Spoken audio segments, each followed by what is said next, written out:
In the day's other headlines, inflation held mostly steady last month as the economy wrapped up a year marked by President Trump's tariffs and ongoing concerns about rising prices. Consumer prices rose 2.7% in December when compared to a year before. That was due largely to gains in grocery prices and airline fares. The figure was mostly in line with expectations and still above the Federal Reserve's preferred rate of 2%. In Detroit today, President Trump insisted that today's report is further evidence that the Fed should be cutting rates more aggressively. In the old days, when you had good numbers, interest rates would go down. When you had good numbers, the market would go through the roof. That's the way we're going to make it again. That's the old-fashioned way. That's the right way. Today, if you announce great numbers, they raise interest rates to try and kill it. So you can never really have the kind of rally you should have. This comes as central bankers from around the world issued a statement today saying they, quote, stand in full solidarity with Fed Chair Jerome Powell. That's part of a broader backlash to news that the Justice Department had launched a criminal investigation into Powell.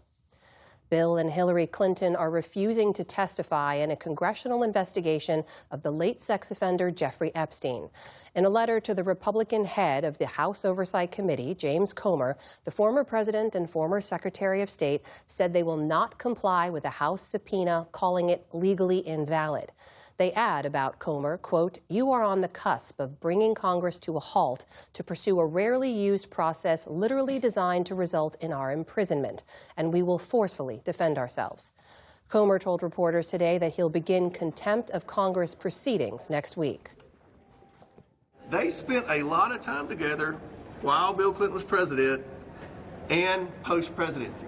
And again, no one's accusing the Clintons of any wrongdoing. We just have questions. Comer also indicated that the Oversight Committee would not try to compel President Trump to testify since he is in office.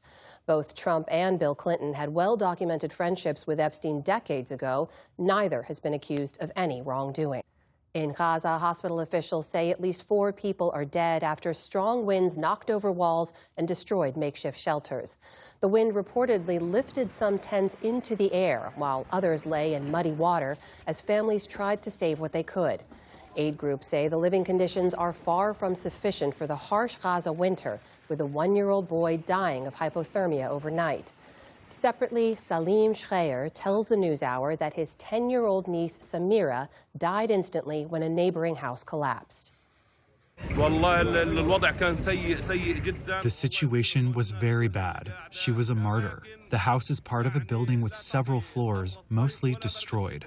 May God be with all the people who are staying in places that can't handle the heat of summer or the frigidity of winter. Also today, UN officials said at least 100 children have died in Gaza since a ceasefire took effect last October. A UNICEF spokesperson says those fatalities were due to Israeli military operations, including airstrikes and the use of live ammunition. Ukrainian officials say Russia targeted their country's power grid overnight, even as Ukraine deals with frigid temperatures.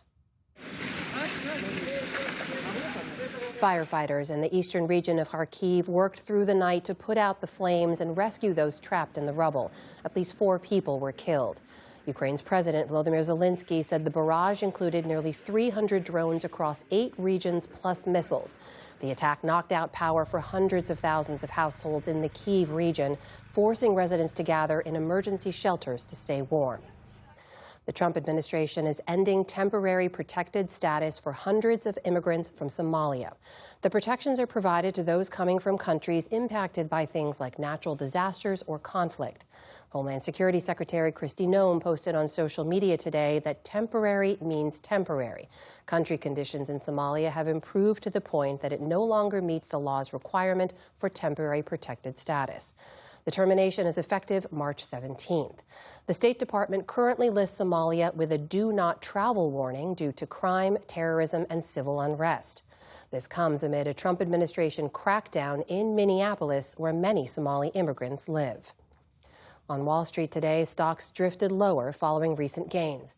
The Dow Jones Industrial Average fell nearly 400 points on the day. The Nasdaq slipped more than 20 points, and the S&P 500 also ended in negative territory.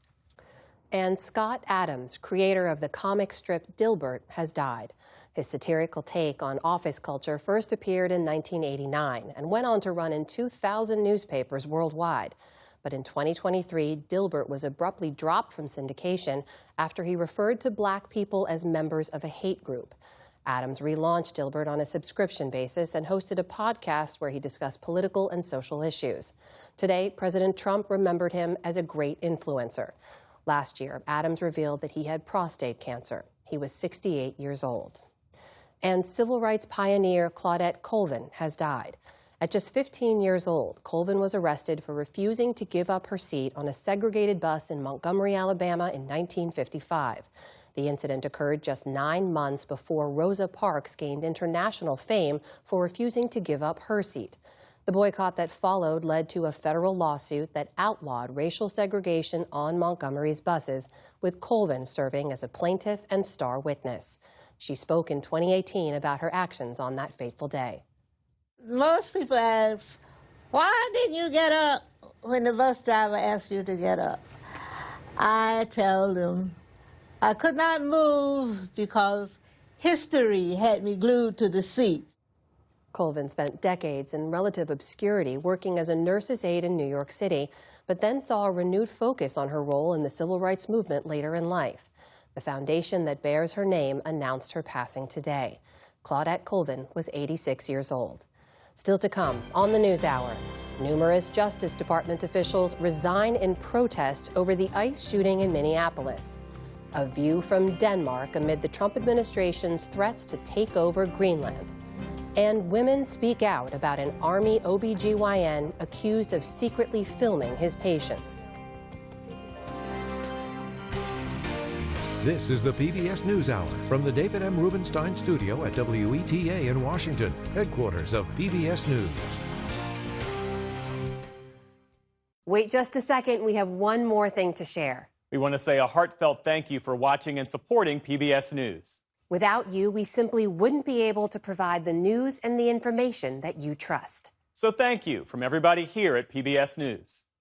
Support journalism you trust. Support PBS News. Donate now, or even better, start a monthly contribution today.